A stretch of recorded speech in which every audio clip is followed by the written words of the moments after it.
Yeah, when a Prius gets its catalytic converter stolen, it sounds more like a lawnmower, but when a V10 Excursion gets its catalytic converter stolen, it sounds like, well, and it sounds kind of like a Viper, actually. The Viper's a V10. Just listen to that. This is by far the loudest car that I currently own. And as cool as it sounds, I can't keep it like this. I have to get it fixed. Welcome to Hoovie's Garage, the dumbest automotive channel in all of YouTube, and I have another one-owner auction beauty right here. It is a 2000 Ford Excursion with the mighty V10, and it was a one-owner vehicle that was traded in to a wholesale auto auction, and I bought it for only $2,000. Now, I've had one of these before. I had it on the YouTube channel, but that was with the mighty 7.3-liter turbo diesel that I sold on Cars and Bids with 200,000 miles on it in average condition for $20,000, a sum that I thought was a huge amount of money for an Excursion, something as ancient as this, but apparently I sold way too soon, because now we're seeing some record-setting prices well over the original MSRP of the Ford Excursion, stuff like $100,000 for low mileage examples. Even cars with 100,000 miles, they brought $60,000, $70,000, but this one does not have the diesel. It is the 6.8-liter, very, very thirsty V10 engine, the gasoline equivalent that could still pull a lot, way better than the 5.4 V8, but a massive V10 engine under the hood, and it's still a four-wheel drive, a limited, a one-owner, 220,000 miles, which is one of the reasons why it was so cheap. Another reason why is rust, which we'll see in a little bit, but also because bits were stolen off of this rig. Yeah, two things were stolen from this Excursion. One of them is kind of a nuisance. The other one is a huge criminal epidemic that really needs to stop. But before I show exactly what was stolen on the Ford Excursion and why, I'd like to thank ShipStation for sponsoring today's video. ShipStation is the leading web-based order management and shipping software designed to make retailers exceptionally efficient at processing, fulfilling, and shipping their e-commerce orders. 100% of my order fulfillment from my merch sales is sent out using ShipStation because it makes selling just about any kind of product so much easier. Getting started selling online or making the switch is so easy and will save you so much time, effort, and money. Did I mention it's easy? Seriously, it is easy. ShipStation gives e-commerce sellers of all sizes the same deeply discounted rates usually reserved for Fortune 500 companies. ShipStation is trusted by over 100,000 sellers worldwide in the US, UK, Canada, and Australia. ShipStation works with over 45 carriers and easily compares rates and delivery times to quickly find the best option every time. They also work with over 300 platforms like Amazon, eBay, Etsy, and more. So it's no wonder 98% of companies that use ShipStation for a year never stop using it. Saving money while making shipping easier? It's a no-brainer. Now you can spend that extra time and money you saved by wasting it on hoopty purchases like I do. Most likely, though, your business isn't a YouTube channel where you waste all your money on cars, and these days you've got to do whatever it takes to protect your bottom line, and ShipStation is a great place to start. Sign up for a free 60-day trial today at shipstation.com/hoovies and start saving with every shipment. That's 2 whole months of discounted shipping, absolutely free. So visit shipstation.com/hoovies. ShipStation, make ship happen. Now, this Excursion was a sight unseen mystery purchase that I just went on the fact that it looked really nice in the photos, and it was a one-owner truck that was traded in, and it was at an auction house being ran through. I figured it had too many miles and probably something wrong with it, which is why they only wanted $2,000 on it, and I thought, well, why not? These things are getting so dang expensive, especially in four-wheel drive like this. No, it's not the diesel, but the V10 is a pretty potent and very thirsty engine that people still seem to like, and, well, I thought, why not a second stab at it? Also, the limited package, which you get the nice two-tone trim leather interior, which now I shall give you a tour of the first thing actually that was stolen out of this rig.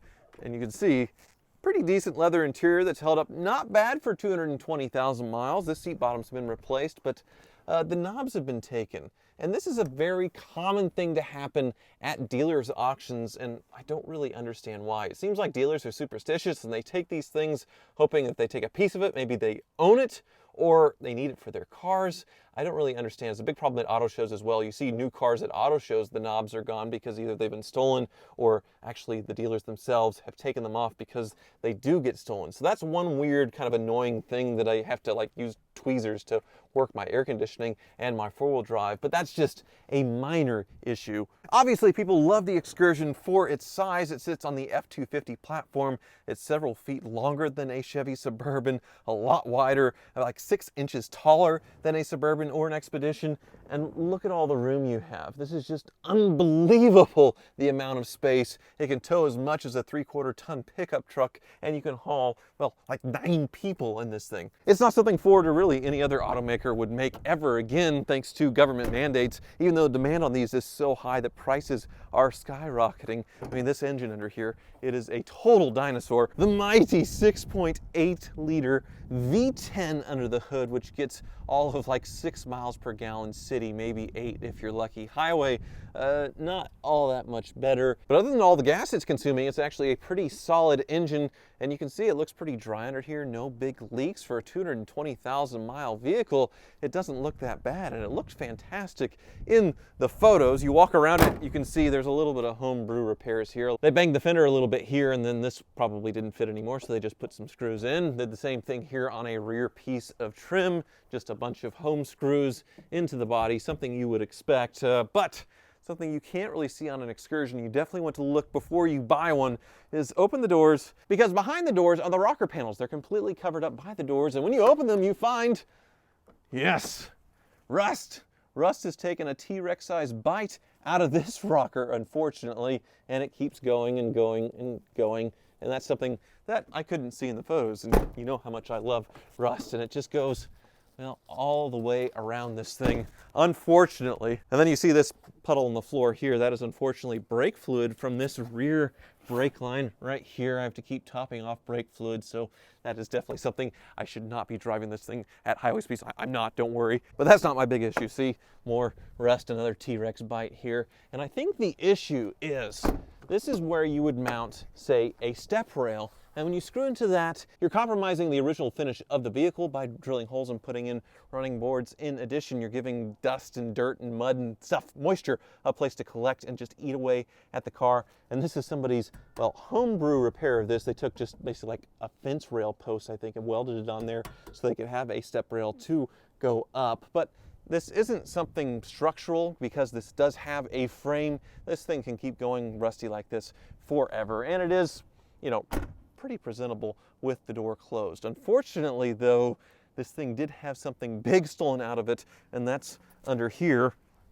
There's the exhaust going out the back, the muffler behind the drive shaft, and then you go here, and there's no catalytic converter. This has such easy access to the catch that somebody probably cut it out in, well, seconds, maybe a minute at that, with a good powered Sawzall, and they were on their way with several $100s worth of rare metals inside of the catalytic converter, and this is just getting so annoying, so out of control. Friend Urination Bob, he owns a car dealership. He has to deal with catalytic converter thieves constantly. Several times a year he has converters stolen either out of his yard, they jump the fence, or they take them from cars that he hasn't had moved in the back. It's a constant problem. The barn that I still rent a few miles away, the owners of that have a few cars parked outside, some trucks, they had their cat stolen. Even in my own neighborhood here, a few catalytic converters have been stolen, but it is everywhere. Priuses, a huge target because of the valuable metals inside of them. Back in the mid-2000s, they were putting platinum, palladium, all kinds of crazy things in the catalytic converters that are now very, very valuable, and thieves are just stealing them at record alarming rates. And, well, they're not really prosecuted. If they are caught and thrown in jail, they're out almost immediately and doing it again. It is so frustrating and so costly for owners who have to spend hundreds or thousands of dollars in some of the rare cars cases to get a new catalytic converter, and it just absolutely needs to stop. There's two ways that it's going to stop. One, everybody's going to go all electric. There won't be catalytic converters. Then the point is moot, and we're just all driving electric cars. But really, that's not going to happen for a long time. The realistic thing is they really need to crack down on a federal level on these people that are stealing catalytic converters. Because I guarantee you, they're stealing catalytic converters, and they're doing it to do other terrible things. Drugs, you know, put them in the back of their Maserati and haul them all over places. They are doing bad things with this money. It's not like they're giving it to their church or feeding their family on it. And rather than throw them in jail for their drug habit, if they can support it themselves without doing anything illegal, who cares? If they're doing things illegal, like stealing catalytic converters to do drugs or whatever they're doing, that's when you nuke them. And this could be an EPA thing. This could be a federal fine and serious jail time thing. And you could crack down on the people dismantling these catalytic converters. They need a title for every single one, a copy, a picture of it, just like a junked car before you go and get it shredded. They need a copy of the title. It should be the same thing with catalytic converters, and state by state they're doing some things, but on a federal level, this is something they should be doing. It's going up like 100% every year, the theft. It's just getting so out of control, and it's actually resulted in this Excursion sounding, admittedly, pretty darn cool. So let's hear it. Yeah, when a Prius gets its catalytic converter stolen, it sounds more like a lawnmower, but when a V10 Excursion gets its catalytic converter stolen, it sounds like, well, and it sounds kind of like a Viper, actually. The Viper's a V10. Just listen to that. This is by far the loudest car that I currently own. And as cool as it sounds, I can't keep it like this. I have to get it fixed. The car wizard isn't an exhaust shop. He doesn't do mufflers, so I need to take it to a muffler shop. But not before I hoon it, just a little bit. My poor neighbors.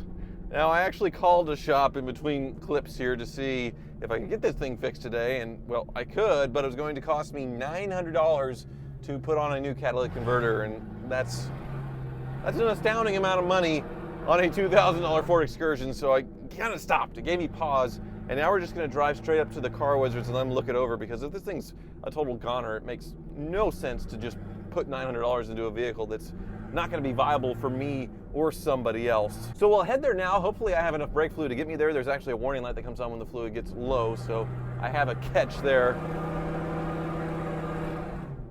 This thing. Now it sounds truly as mean as it looks. Full throttle.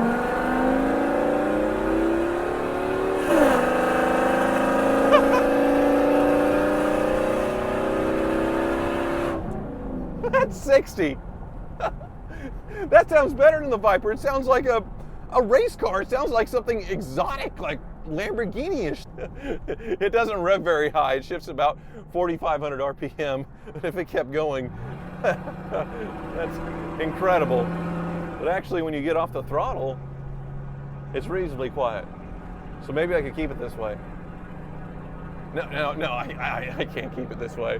But it's been a while since I've had one of these. I sold mine a little over a year ago. Maybe it's been 2 years ago now, and I did forget the road presence of this thing. It does feel gargantuan. Normal SUVs just feel like little teeny tiny ants that you can just run right over. And that was actually a problem with the Excursion. When they were testing these things, they were doing crashes head on with other cars, and it would just monster truck over the car, so they actually put bumper reinforcements down below so it doesn't do that. And those bits are all rusted in this thing now, but oh well. I get why people love these things. I get why you would seek one out and spend a lot of money. Spend $100,000 for one? No, I would get an Escalade diesel probably before I'd spend $100,000 on one of these, but it is really, really cool. Yes! Off to the wizards!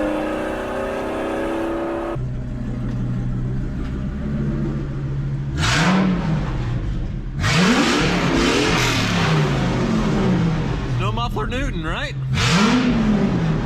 I fit right in. Holy crap, that thing's loud. It is obnoxious and amazing. Let me guess, you bought it in Newton. No, I didn't buy it in Newton. Yeah, I'll turn it off so we can actually talk. You know, we make fun of Newton people for having no mufflers, but do you ever think they're just stolen off cars? Left and right, because that's what happened here. Like the cats or whatever? Yeah. Stolen catalytic converters, and they're $900 to replace. Ooh. So before I do that, I figured we'd just look this thing over. It was only $2,000 for a V10 Excursion 4-wheel drive. That's cheap. Way cheap. You're full. Holy crap. Yes. Wowza. Well, I guess, is there room anywhere? There's room in the inn. Oh. Over here. Oh, the 4-post. Okay. Yep. All right. Well, I see you got my dad's Trans Am up here. You're going to save Redneck Christmas. I am. So they're playing Smokey and the Bandit at the drive-in tomorrow. And I wanted to borrow my dad's Trans Am. They had one in high school, so both my dad and my mom had high school 78 Trans Ams, and of course it wouldn't start. He never drives it, but did you figure out what's wrong? Yes. It's out of air in the tire, that's why it won't start?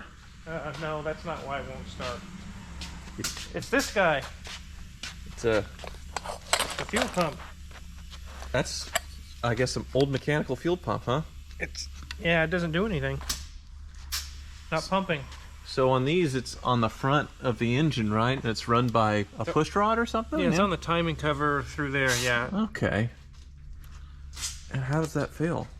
There's a diaphragm inside that's probably torn. Oh, okay. We could get fuel, we could siphon fuel and it would come through there, and if we sprayed starting fluid on the carburetor, it would start right up. So That bit the dust. that bit the dust. Easy fix, huh? Yep. And we're still waiting for parts on the Ferrari. Land Rover, we're still waiting on suspension, tuning, finicking. Yep. And Michael has COVID. He came back from a wedding with COVID, so he's the one on that. What else do I have here?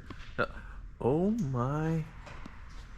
Oh Yes. my God. You have a Nissan Murano Cross Cabriolet in here. Yes. What is it doing? The top doesn't work. That's it. The one thing that makes these special, it doesn't work? I don't think, most people say most of them are broke. Really? One time. I don't know. This one's going to get some sensors or something in the rails is bad, and it should be taken care of. Hopefully that's all it is. Oh, I mean, it's like the worst SUV ever made, but it is special. They're becoming collector's items because of that reason. There's hardly any left anymore. An all-wheel drive CVT convertible. You can't even really call it an SUV. I don't. What is it? It's a thing. It's a cross. Is it a cross-dressing SUV? It's a. Careful. All right, it's a cross cabriolet. Let's go look at a real SUV. You remember my 7.3 Excursion? This one is a limited, and it's the V10. Yes, and luckily it's not a 3-valve V10. No. It's the pre-3-valve, which are actually pretty decent engine. Yeah, yeah. Other than the spark plugs, I think the threads get stripped. Well, these ones, the spark plugs can break off in the head. If you go to change them, that half of it breaks off in the head. But Right, that's the one thing. Or I've known people will do a bad tune-up on them and then they'll blow the spark plug out, and then it really sounds much, much worse than this. But otherwise, yeah, pretty solid. And I don't see any issues other than the brake fluid leaking out very quickly from the back. I don't really see anything splooging all over in the front. Yeah, for a $2,000 Excursion. You caught no power. Yeah. Well, okay. You like this little fix here?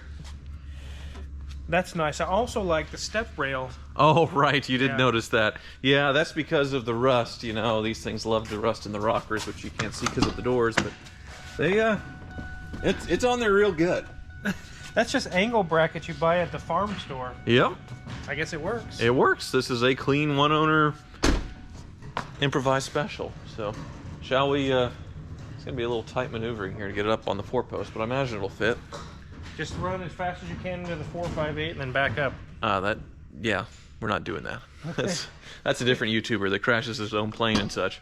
These things are just so massive. They are. It's hanging off the edges. It's so wide. It's awesome. That is ridiculous. So even on the other side, it's, yep, hanging off a little bit on the front. Yep. All right, well, let's see if this bin pack can take the 8,000 pounds of Excursion, huh? I think it can. Well, there's my brake fluid. It wasn't out. No.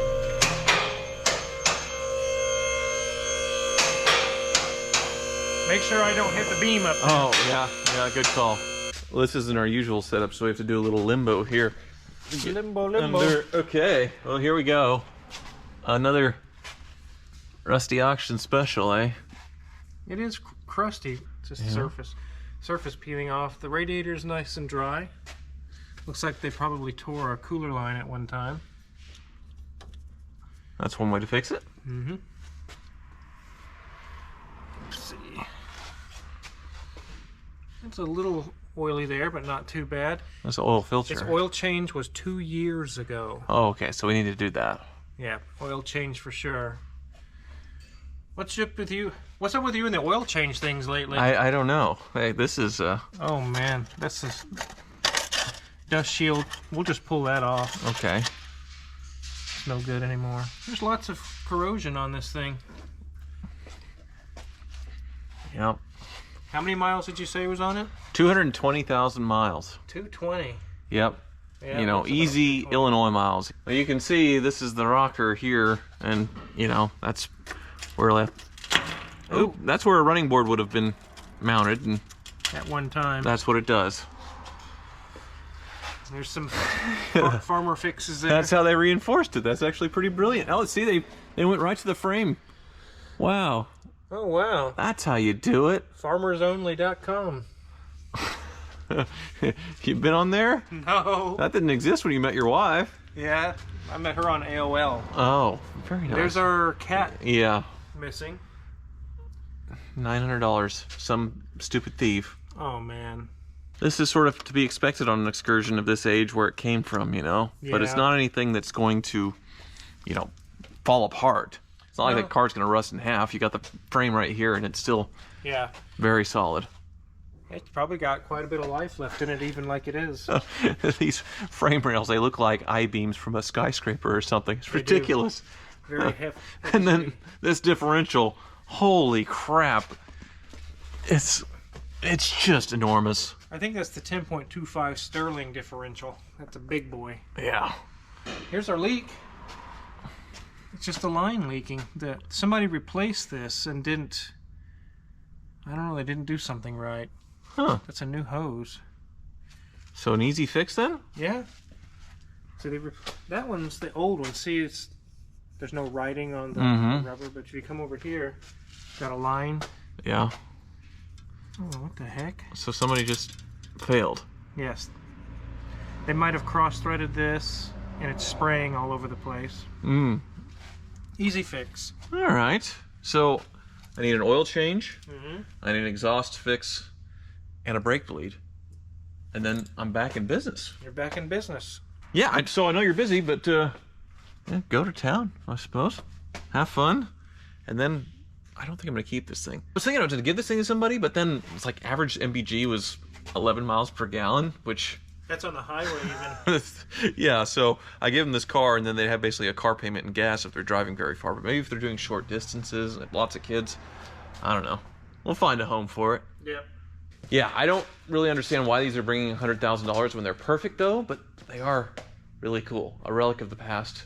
The thing is that you can't buy this anymore. No, you certainly can't, nor should you, probably. I mean, it's just such an irresponsible, ridiculous vehicle that people mostly didn't use to tow heavy things. They were using it to haul kids to soccer practice, which is just ridiculous. And when they were building them, they kind of ran out of demand for them.